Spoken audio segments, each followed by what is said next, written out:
Bonjour et bonsoir, ça n'est pas le seul que vous nous suivez. Bienvenue à ma fidèle abonné, nous surtout il y a MM Télévision. Votre M de serviteur, Président Moustapha, tu es sur l'actualité politique au il y a République démocratique du Congo, partout aux alliés, dans le monde de Baïno, surtout aux fidèles abonnés, il y a MM Télévision.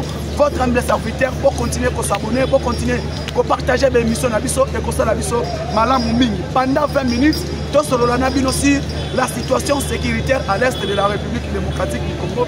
Tout sur la paix si la situation ou une décision moi Mboka Jean-Pierre Bemba a outil qu'on rendre officiellement. Bande konangai Minduki et Bimi na port ya Joseph Kabila.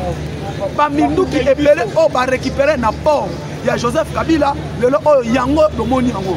Minduki o eza découvrir na port oya Joseph Kabila o Jean-Pierre Bemba outil ko kanga ba Minduki wana lelo o nazo ebisa bino bande konanga ba congolais bomoni yango na kucheli bino yango na milili botala ebela Minduki o ebimi. Objectif na bango ezalaki nini?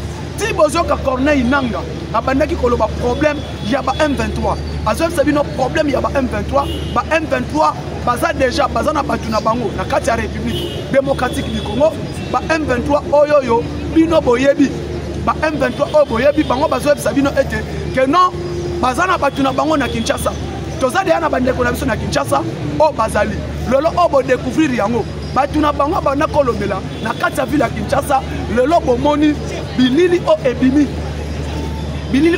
ete Jean-Pierre Bemba après kozwa décision ya kokanga ba port nyonso tout ya Joseph Kabila et aujourd'hui voilà les armes récupérées na port ya Olive Lembe na port ya Joseph Kabila port o boyebi o bango basombaki place bakitisaka biloko na bango port o boyebi o bango bazwa na kati ya mboka oyo babomi port wa Matadi babomi port ya Onatra babomi port ya Onatra ya Boma na Matadi babomi ba port nyonso tout ba créer port na bango et port na bango wana ne ezalaki base ya ravitaillement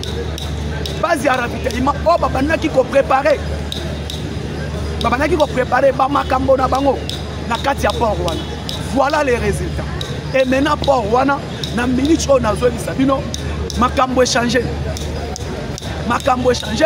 tala Minduki o ebimi na kati ya port wana botala Minduki bande konangai botala Minduki awawa bokomona sikoyo ba Minduki ebimi ba armes sophistiquées o ba récupérer après ko kanga port ya Joseph Kabila bakangi port ya Joseph Kabila ba Minduki ebimi wana et moment tozali ako ebisa bino bande konangai ba congolais makambo eza ko changer awa wa décision ya mokonzi ya mboka alobi ete kobanda boma ti kisangani port privé za soute port privé koko zala te ba port nyonso tout il faut la contrôler par l'état alors ba port ya l'état kaka fait ça la ba port privé nyonso tout fini la récréation yango moni Jean-Pierre Bemba oto benga Elombe Jean-Pierre Bemba Elombe Mobani oyoyo alobi pas question. Fini la récréation avec M. Bolloré. Fini la récréation avec port privé dans Matadi. Oh, port Yaledia, pas question. Des décisions, moi na mboka. Oto benga Elombe, ongana benga ete Pomba, Boika, Jean-Pierre Bemba Gomu. Oh, azamo tema ya mokonzi mboka. Et lelo, fini la récréation. Nebo boni ete place baza bazoli. Awa wasikoyo. Makambo eza ko changer. Bande konangai ba congolais makambo eza ko changer. Après ko kanga port, nini ekwe isusu. Décision nini ekwe. À partir il y a Assemblée, il y a Sénat. Après qu'on bloque, il y a immunité, il y a Matata Koué. Après qu'on il y a immunité, il y a Matata Tamponio Koué. Parce que Moutou a protégé Matata Tamponio. Et ça, moi, je suis Vital Kamere. Vital Kamere, Moutou a protégé Matata Tamponio. A l'unité, il y a immunité parlementaire et pas Matata Tamponio. A téléméli Mokonzamboka. A téléméli cour constitutionnel. Vital Kamere, a fait ça. A l'unité, a sa droit. Alingi kotangi sa droit et pas ya mwana mboka. Professeur Dieudonné Kamuleta. Mutu nyonso ebi Dieudonné Kamuleta o aza président ya cour constitutionnelle. Dieudonné Kamuleta le président cour constitutionnelle. Oyo alobi ete pas question. Asengi balongola ba immunité parlementaire et pas ya Matata Mponyo.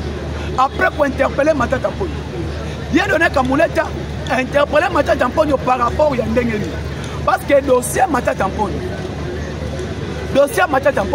si Balongola est déjà immunité parlementaire, Balongola déjà Matata Mponyo immunité parlementaire, ça fait déjà temps et belé. Oyo quoi ça qui Balongola qui est immunité parlementaire. Et Balongola qui est immunité parlementaire, et ça sous les cambotais de cour constitutionnel à comment pour na Kolongola immunité. Et comment c'est le problème?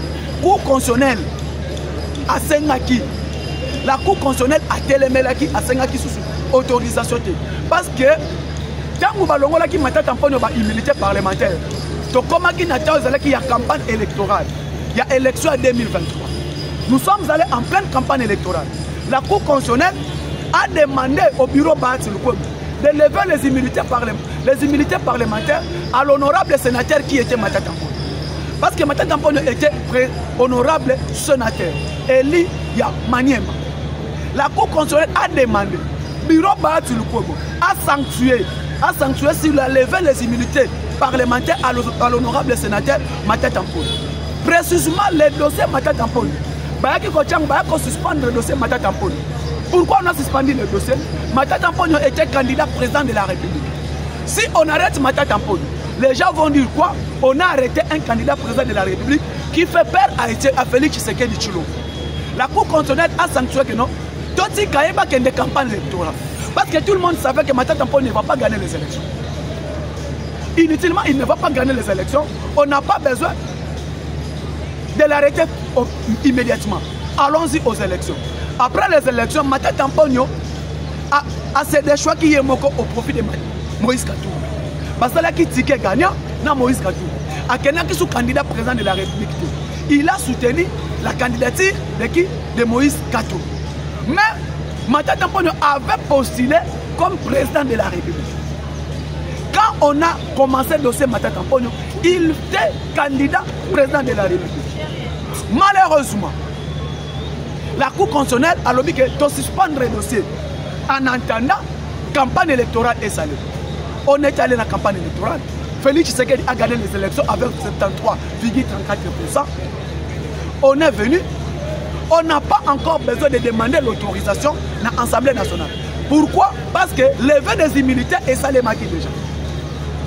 Et pour le moment, dans le mission surtout. Au moment où je vous parle, mes frères congolais, dans que Moïse Vital Kamere est l'opposant, il est l'adversaire. Il y a Félix Tshisekedi.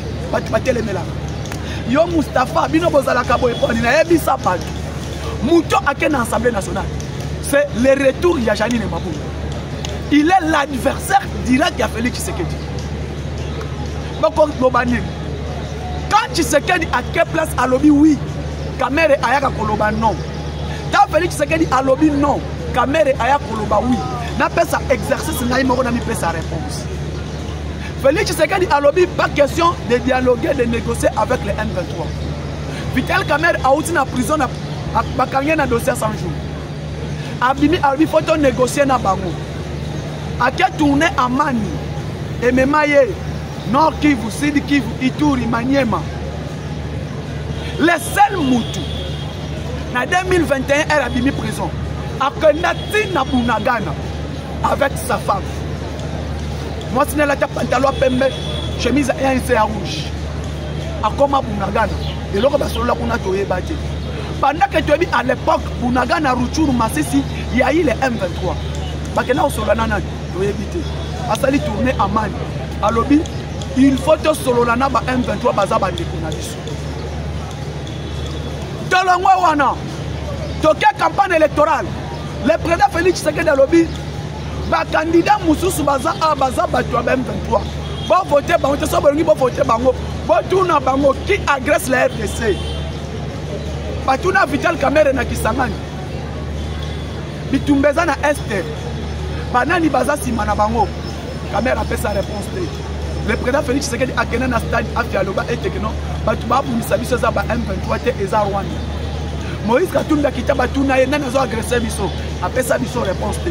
Lelo nazo ebisa bino ba yekonanga ba congolais. Moïse Katumbi na Vital Kamere na Joseph Kabila ils sont contre le même point. La Koye Bissabino. Moment où nous sommes, le pays est agressé par le Rwanda. Vital Kamere a assommé Zosalimana Ouganda. Alors, Bini, République démocratique du Congo na Rwanda. To exploiter gaz lac Albert ensemble. Lac Albert Oya Bisso. To exploiter ensemble na Rwanda. Pourquoi? To exploiter gaz naturel. To exploiter pétrole à lac Albert Bisso na Rwanda ensemble. Qui va accepter ça? Pendant que le Rwanda exploite déjà ses gaz via la français Total Énergie. Mais exploite déjà. Rwanda a exploité gaz à la Calvaire. Ça fait combien de temps que le Rwanda exploite ses gaz? Et aujourd'hui, vu les États-Unis d'Amérique, vous avez suivi le monsieur qu'on appelle Moïse Katumbi hier. Sur compte X, Twitter, comme Twitter. Oh, Elon Musk a oublié ça. Moïse Katumbi aux États-Unis, il est allé accuser la RDC. Il a dit quoi Moïse Katumbi? La République démocratique du Congo n'a pas de minerais. Amérique, on a 500 milliards parce que le Congo minerais à la carte. Vous avez suivi Moïse Katumbi, allez-y dans le compte X. Elon Musk a lobby, officiellement dans les médias. Katumbi a passé dans les médias américains pour dire n'allez pas jeter votre argent au Congo parce que le Congo n'a pas de minerais. Les minerais qui se trouvent au Congo, c'est les minerais de Tshisekedi et sa famille. Alors donnez-nous les résultats. Batouana, Koto a contredire RDC. RDC a exploité la Calvaire ensemble de Rwanda. Alors moi, Wana a accueilli à l'objet été. Akia na Uganda, Kamere na Hotel Emira, alobi na Uganda. Alobi nini? Bakena mende, era comme que Solana Museveni atiki ba mende ke yemoko. Alobi boye. Le problème africain doit être négocié par les Africains, arrangé par les Africains. Pas de question avec les Occidentaux. Na tuni mwana mboka Vital Kabila. Tozalaki na accord à Nairobi. On était à Nairobi. Où le président Félix a appelé tous les groupes armés congolais de négocier, de déposer les armes. Les Ouazalendo étaient d'accord de déposer les armes. Les Ouazalendo ont dit toujours le bateau déposer les armes.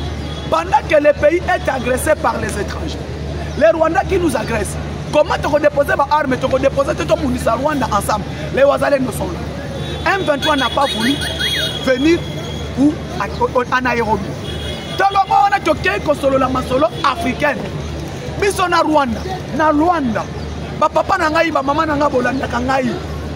Le 15 décembre 2024, on devrait signer l'accord ensemble avec le Rwanda. Kagame a fait quoi?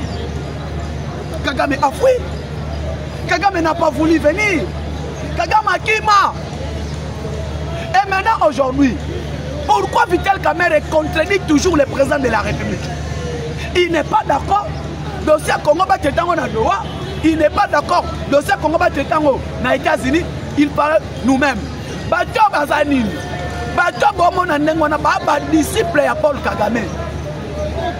Sont des disciples à Paul Kagame. Akimi Doha, Akimi Wapi. Mais les gens oye. Kagame, Kabila, Katumbi, tout consort là. Bande Konangai.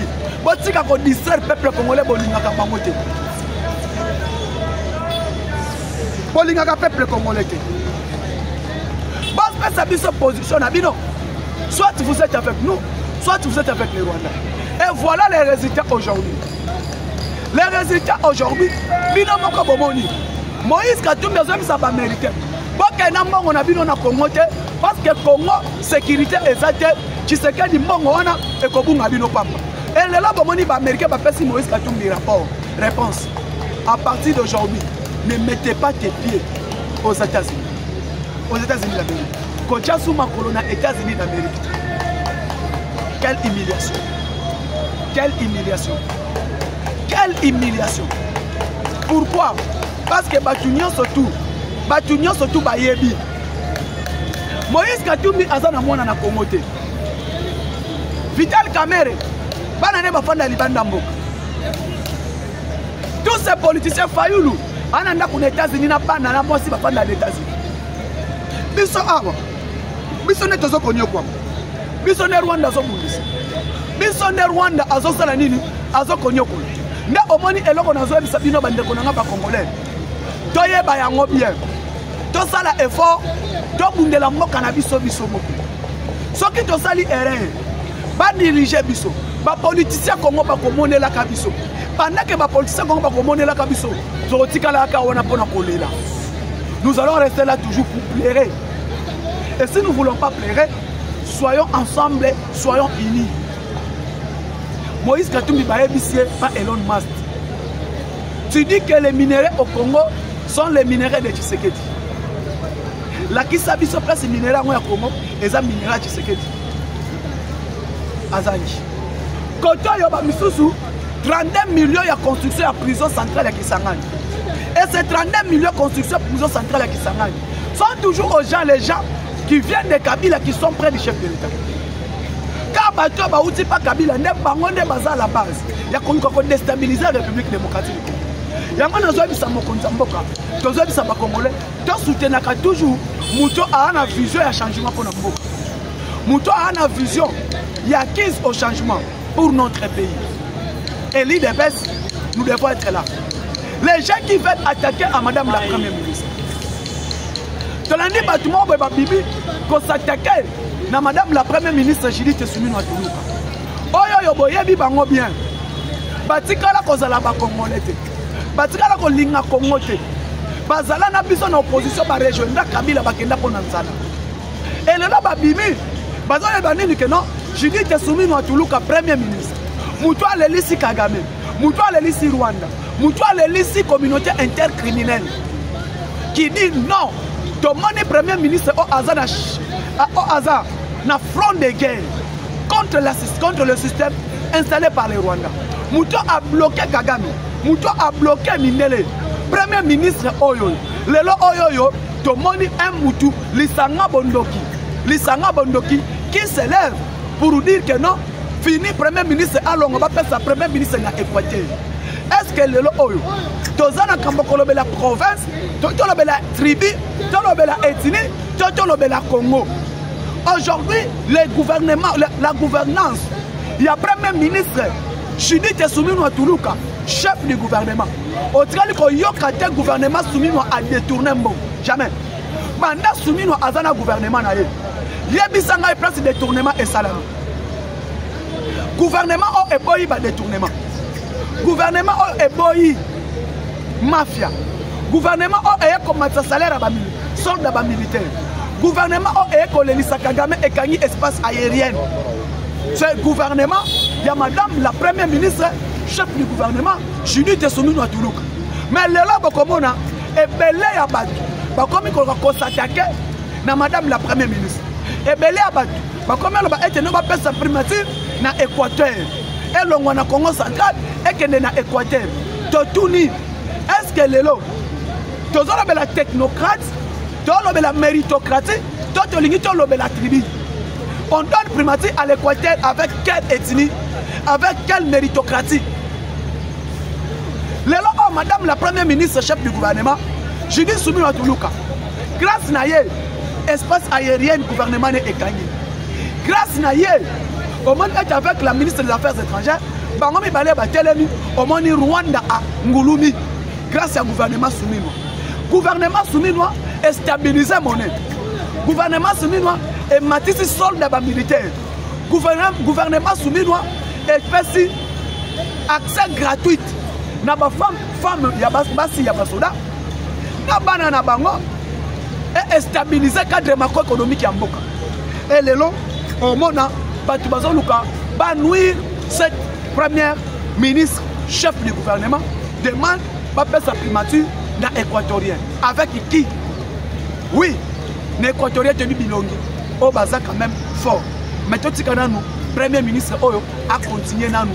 Le président a reconduit qu'il fait son travail par rapport au cannabis à Memayango et qu'il est toujours l'icolo. Bande Konangaï, lelo o eza kolobelate, bisognon surtout autour du premier ministre, chef du gouvernement et chef de l'État, Oyo Yotomoni Moussala, Yamalunga Oyo Salema. Dans moins d'une année, permis de conduire avec piste Yangoana Eye. Dans moins d'une année, tu sommes pas 2 avions. Dans moins d'une année, premier ministre Judith Soumino on a gouvernement va réhabiliter, va moderniser 4 aéroports. Tel est Moujima, il y a Équateur, il y a Kananga, il y a Bounia, grâce à madame la première ministre Oyo, na programme du gouvernement, Oyo Tobengi Judith Soumino, Toulouka, de soutenir, et puis surtout, la Sima Mokonzamboka, Tokutani Mokonolobi, ciao, à la prochaine.